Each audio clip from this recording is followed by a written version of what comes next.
Hello बच्चों, good morning, very good morning, have a nice day के साथ हम लोग शुरू करते हैं आपके साथ। देखिए, कल पिछले लेक्चर में हम अपवर्तनांक का डिस्कस किए थे, याद होगा आपको।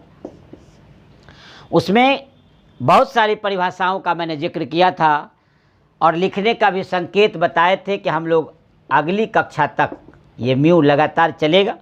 लेकिन एनसीईआरटी किताब आपके कक्षा में एन लिखा है तो घबराएंगे नहीं, म्यू हो या एन दोनों एक चीज़ है।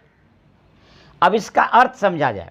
मान लिया कहीं पर लिखा हुआ है ए म्यू जी, कहीं पर लिखा हुआ है N21, कहीं पर लिखा हुआ है N12। ये सब समझना बहुत ज़रूरी है, इसलिए मैंने इसको लेक्चर 2 में आपको समझाने का प्रयास करने का कोशिश की कि लेक्चर 1 में डिफाइन किया, लेक्चर 2 में एक्सप्लेन करेंगे और साथ में आपको कुछ न्यूमेरिकल और सैम्पल प्रॉब्लम के साथ आपको एक्सप्लेनेशन देंगे। जैसा देखिए, पहले आप इधर ध्यान देंगे, ए म्यू जी का पढ़ने का तरीका देखिएगा।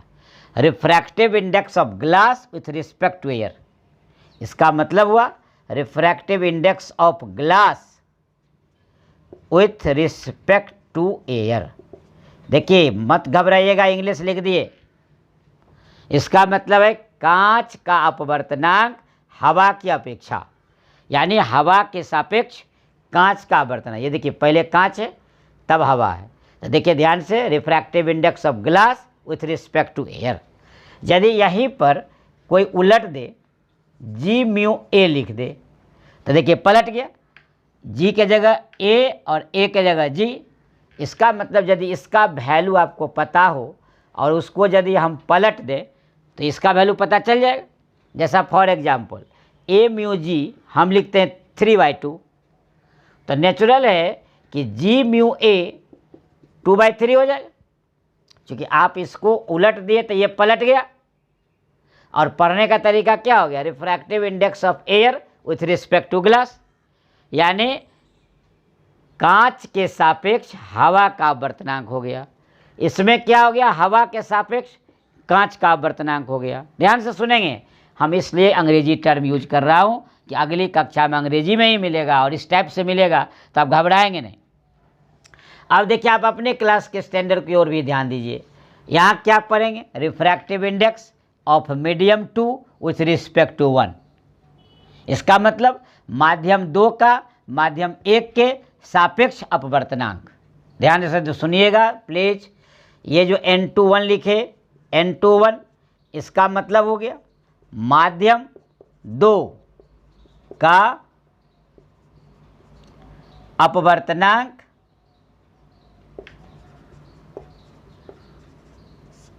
माध्यम 1 के सापेक्ष।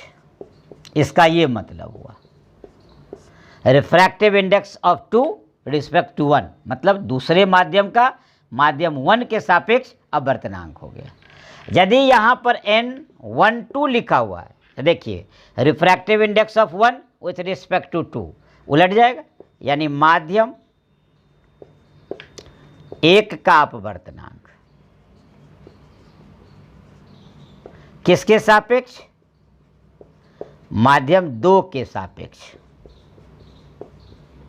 अब तो क्लियर हो गया, पढ़ने का तरीका समझ में आ गया।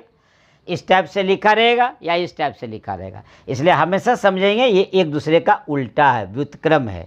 इसका मतलब N21 बराबर 1/N12, ये आपका ध्यान रखना है।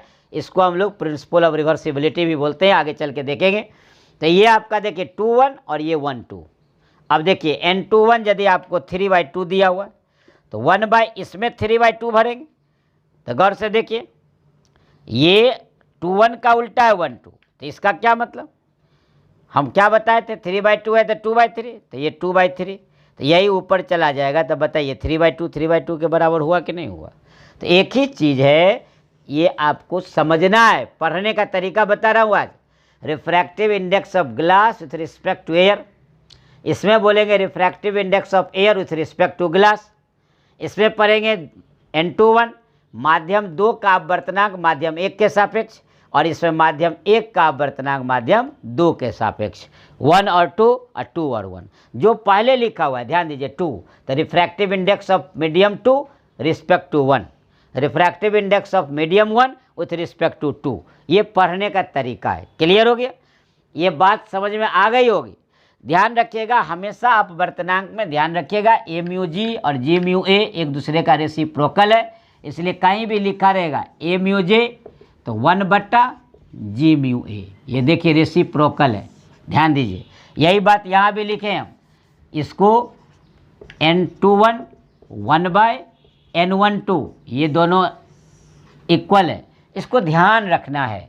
Refractive index of glass with respect to air, refractive index of air with respect to glass.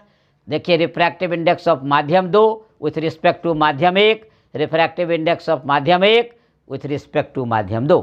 अब इसी पर हम सवाल समझाएंगे, जो सवाल बगल में सैंपल प्रॉब्लम में ज़्यादा समझ में आपको आएगा। कुछ नहीं है, ध्यान रखना है। फार्मूला पिछले ही क्लास में मैं सब बता दिया हूँ, अब आप आराम से देखेंगे। 1 बाय 1 सॉल्व करते हैं जगह बनाते हुए। सॉल्यूशन नंबर 1 देखिएगा आराम से। पहले यहाँ सवाल पढ़ा जाए, देखिए आप, या वर्तनांक का सैंपल प्रॉब्लम मानिए या प्रैक्टिस प्रॉब्लम मानिए, कोई दिक्कत नहीं है। ध्यान से देखिए क्या है ये। प्रकाश का हवा से कांच के प्लेट में, प्रकाश हवा से कांच के प्लेट में प्रवेश करती है, जिसका वर्तनांक दिया हुआ है। देखिए कांच का दिया हुआ, कांच में प्रकाश का वेग ज्ञात करना है। यदि हवा में प्रकाश का वेग ज्ञात है, आपको हवा से किस में जाना है? कांच में। हम आपको क्या बताए थे याद होगा? एक जनरल फिगर बना देते, तब आपको बाकी में ज़रूरत नहीं है, एक सिखाने के लिए। देखिए आपको यहाँ हम, अब तो यहाँ क्लियर हो गया। यही फिगर बनाए भी थे पिछले लेक्चर्स में, आप देखेंगे पिछला लेक्चर्स को आप उलट के देखिएगा निकाल के, तो यही मिलेगा। अब देखिए गौर से, ये आपका हवा है एयर और ये ग्लास है। इसमें हम मान लेते हैं मीडियम में V1 और इसमें मीडियम में मान लेते हैं V2। अब गौर से देखिए क्वेश्चन कहता है कि हवा से कांच में प्रवेश करती है और अब वर्तनांक दिया हुआ यानी म्यू दिया हुआ आपको 1.5। कांच में प्रकाश का वेग ज्ञात कीजिए, यानी देखिए V2 ज्ञात कीजिए। व्हाट? यदि हवा में प्रकाश का वेग, देखिए हवा के लिए V1 माने हैं और वो दिया हुआ है 3 × 10⁸।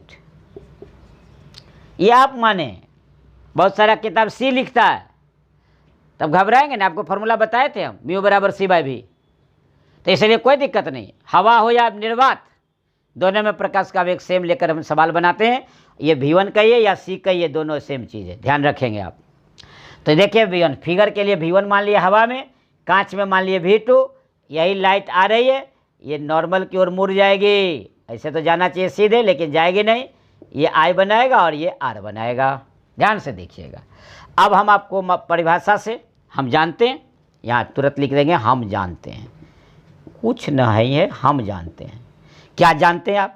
म्यू बराबर V1/V2, माध्यम 1/माध्यम 2, या म्यू बराबर C/V।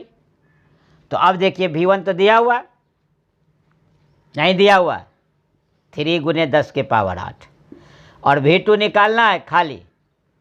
तो V2 तो दिया हुआ है ना, म्यू वहाँ पर म्यू का मान तो दिया 1.5, तो हम लोग निकाल देंगे आराम से। V2 बराबर, या यहीं लिखिए ना, यहाँ नहीं लिखे, जगह कहाँ है।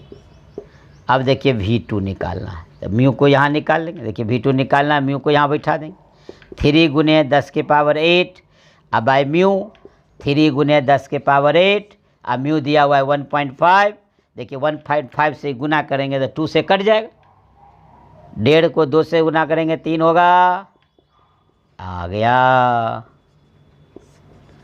देखिए पहला सवाल बन गया। फर्स्ट क्वेश्चन को हम लोगों ने सोल्व कर लिया, कुछ नहीं था।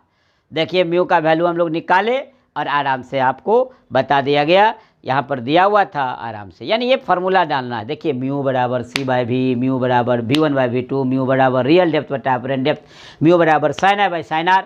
पिछला लेक्चर्स में सारा परिभाषा को एक जगह हम टैबलेट कर दिए थे, डिफरेंट फॉर्म में डिफाइन कर सकते हैं, वो आपको याद रहना चाहिए। दूसरा क्वेश्चन पढ़िए।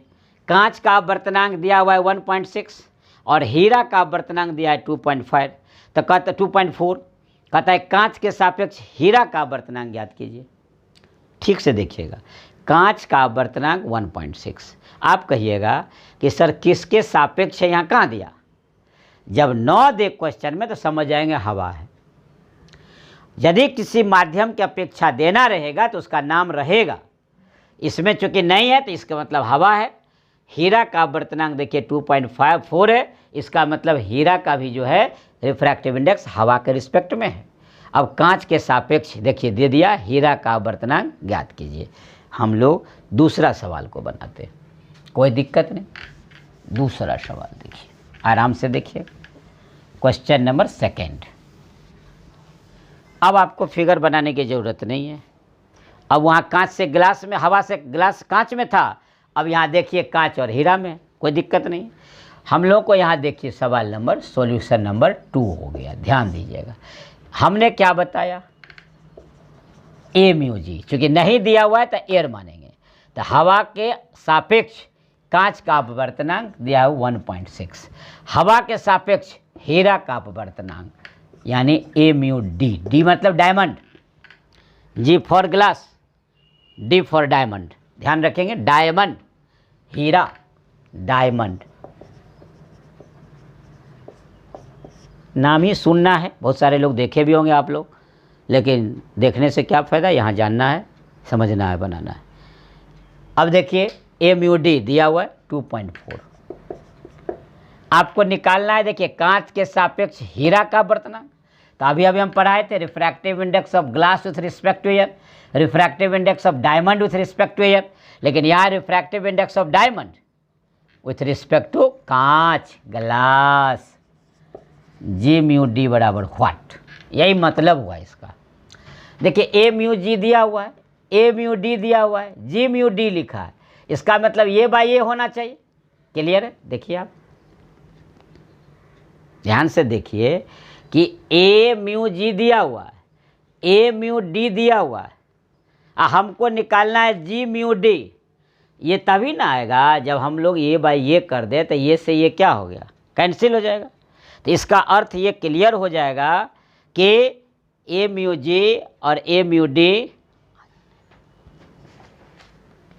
तो इस तरह हम लोग क्या बोल रहे थे कि ए म्यू जी और ए म्यू डी आ गया, हमको जी म्यू डी चाहिए।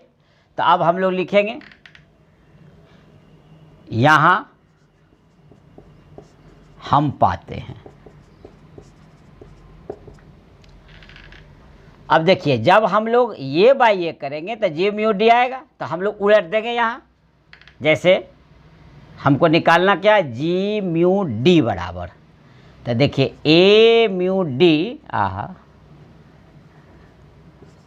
अब बाय ए म्यू जी लिख दें तो आ गया मेरा जी म्यू डी।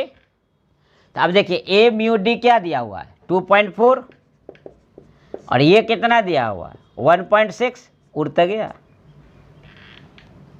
कैंसिल आउट हो जाएगा, आ गया, यही निकालना था। हीरा का अपवर्तनांक कांच की अपेक्षा हो गया, डिवाइड करेंगे तो 1.5 और नहीं करेंगे तो 3/2, यही आंसर हो गया। ये आपका आंसर था क्वेश्चन नंबर 2 का। अब थर्ड देखिए, कहता है 20 सेंटीमीटर गहरा एक तालाब जल से भरा हुआ। थर्ड क्वेश्चन को देखिएगा, आराम से पढ़िए, आराम से। थर्ड, दूसरा भी हो गया, फर्स्ट हो गया। देखिए 20 सेंटीमीटर गहरा एक तालाब जल से भरा हुआ, जल का अपवर्तनांक दिया हुआ रिफ्रैक्टिव इंडेक्स 4/3, उस तालाब की आभासी गहराई निकालिए यदि उसे लंबवत देखा जाता है। यानी आप व्यूड ऐसे नॉर्मली देखते हैं, व्हेन व्यूड नॉर्मली, आप लंबवत देखते हैं। हमने पिछला ही लेक्चर में आपको चर्चा किया था कि मछली अपने वास्तविक गहराई से ऊपर नजर आती है, मछुआरा को भेजने में कठिनाई होती है। तो देखिए उसकी परिभाषा हमने बताया था, mu equal to real depth बटा एपरेंट डेप्थ। तो हम लोग क्वेश्चन नंबर 3 बनाएंगे।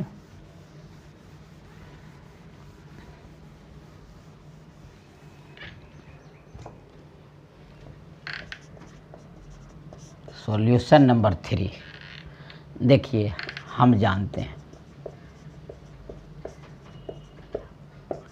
म्यू बराबर वास्तविक गहराई बाय आभासी गहराई।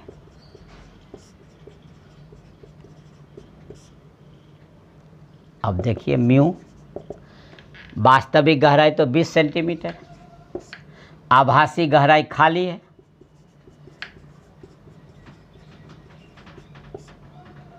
अब म्यू का वैल्यू तो दिया हुआ है 4/3, तो यहाँ भर देंगे एक बार 4/3। देखिए आभासी गहराई निकालना है,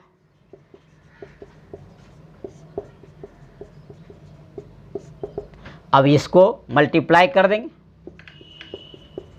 डिवाइडेड बाय 4 यानी 15 सेंटीमीटर। देखिए आंसर हो गया।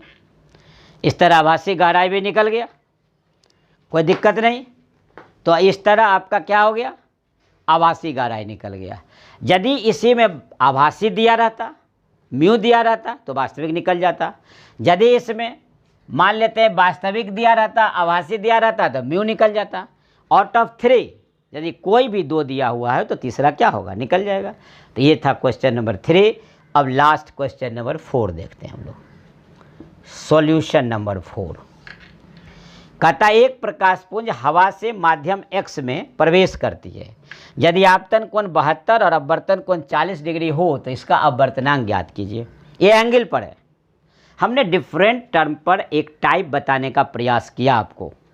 टाइप का मतलब हुआ कि हमने एक माध्यम से दूसरे माध्यम में दिखाया, हमने देखिए एक माध्यम के साथ दूसरे और तीसरे के साथ दिखाया, हमने देखा इसमें आपको रियल और एपरेंट बताया, और इसमें sine I by sine R जो पहला स्नेल का नियम था जिस पर म्यू की परिभाषा दी गई थी, अपवर्तनांक को डिफाइन किया गया था, mu equal to sine I by sine R, वहाँ से इसका यूज करते हैं। तो देखिए नंबर 4 में माध्यम X में प्रवेश करती है और आपतन कोण, देखिए आपतन कोण का मतलब हो गया आई दिया हुआ है 72 डिग्री और R दिया हुआ है 40 डिग्री। हम जानते हैं mu equal to sine I by sine R. यदि ये शंका हो तो लिख देंगे स्नेल का नियम से, स्नेल के नियम से। क्लियर हो गया। अब साइन आई के जगह क्या भर देंगे, साइन 72, आर के जगह क्या भर देंगे, साइन 40। तो अब आप आराम से भर दीजिएगा साइन 72 डिग्री अब बाई साइन 40 डिग्री। साइन 72 का देखिए आपके वैल्यू दे दिया था वो सुविधा के लिए 0.955 और साइन 40 दे दिया था 0.642। अब इससे इसमें डिवाइड कर देंगे, जो होगा वो म्यू का वैल्यू होगा। और एक चीज़ तो मैं बता दिया था आपको उसी दिन कि म्यू का कोई यूनिट नहीं होता है, इसलिए कि म्यू समान राशि का अनुपात है। देखिए यहाँ भी गहराई, यहाँ भी गहराई, सेम रेशियो है। यहाँ भी देखिए आई बाई आर यानी angle by angle, depth by depth. वहाँ देखे थे वेलोसिटी बाई वेलोसिटी, तो सेम क्वांटिटी का रेशियो है, इसलिए म्यू का कोई यूनिट नहीं होगा। इसलिए mu is a pure number, refractive index is a pure number. अपवर्तनांक एक शुद्ध संख्या है, इसका कोई मात्रक नहीं होता है। तो इस तरह हम लोगों ने 1, 2, 3, 4 सवाल बनाया। इसी के साथ आपसे लेते हैं शुभ विदा। Have a nice day, take care self. सबा खैर, आप अपना ख्याल रखें। अब अगले लेक्चर में हम लोग मिलते हैं अगले टॉपिक के साथ।